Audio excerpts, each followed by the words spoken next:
Okay, I have to confess that I honestly don't wear this shirt every day.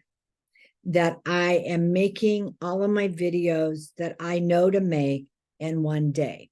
And that way I make sure they get done. So that's why if you're one of these people that notice details and what somebody has to wear and the color of lipstick and their eyeshadow, and you're sitting there looking at all these with the magnifying glass, I I'm doing all this in one day.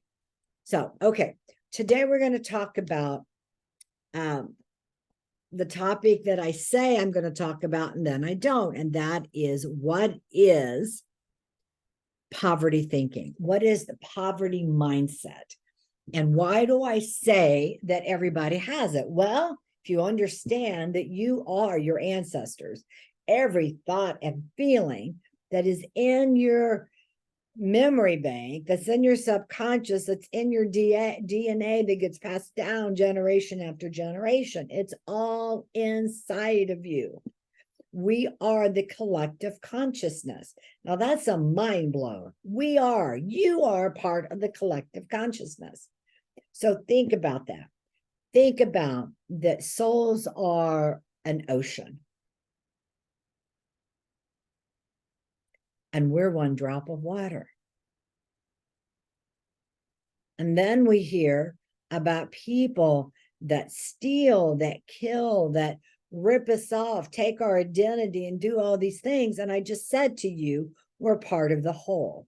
Now that is pretty scary, is it not? So that's just food to think about. I still can't wrap my head around it, other than I'm humble enough to know that when I hear we're all one, that is really true. So poverty thinking. So let me ask you this. If you know someone that's wealthy or you're wealthy, poverty thinking people that I've met that are wealthy, maybe not that I know, but I know of them, and I've worked on the sessions with people with a poverty consciousness, and they've had relatives that have the poverty consciousness. Okay, so this is not made up stuff. And one of the things is that there's greed. And what happens about people and like in the banking industry back in the 80s, that there were people in real estate that were cheating and stealing, and they went to prison. This happened in Dublin, Ohio. And that's just one example. And then there's other people that come in. Well, that doesn't make that the situation is not black and white. My point is, somebody would not have done the corruption if they weren't scared and lack that they weren't going to get enough. It's the same thing that happens that if for an insurance company or for other agencies that owe you money or won't pay, you get rid of the greed spirit, the spirit of greed, because everything has a spirit. We haven't talked about emotions have a spirit. You get rid of greed, and then all of a sudden money is paid to you. So there's another example I've experienced with clients and myself. So poverty thinking, very wealthy people that have so much.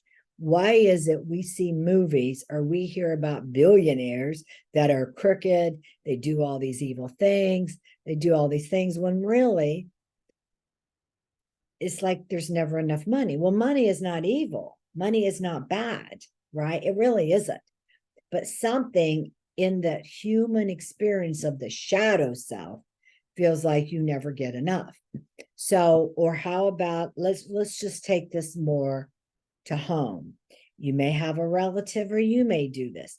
You may have something, and I did do a video about this past month, having some fun doing it. And so it was about, the whole thing of it is that we want something new, but we won't get rid of the old because we need to save it as a backup.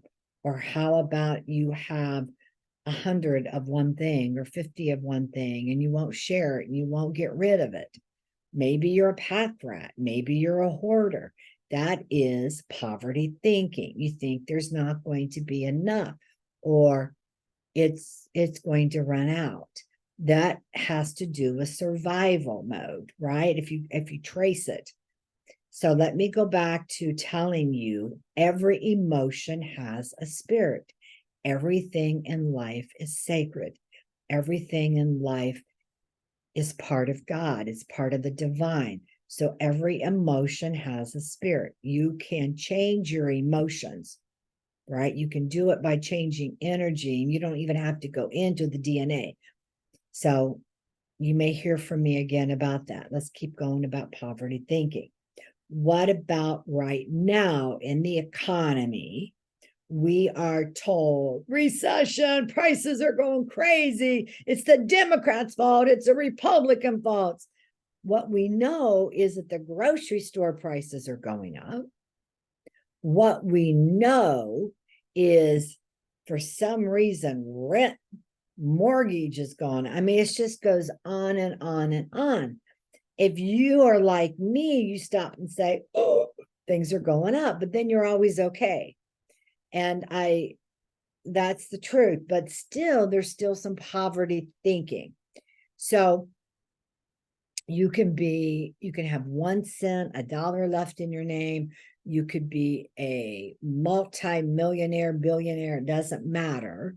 We all have a consciousness, and you can still be coming from the poverty thinking, or you can come from prosperity, but it started in your DNA, just like everything else I've talked about. So that is what is really important, is to tap into your very own DNA codes.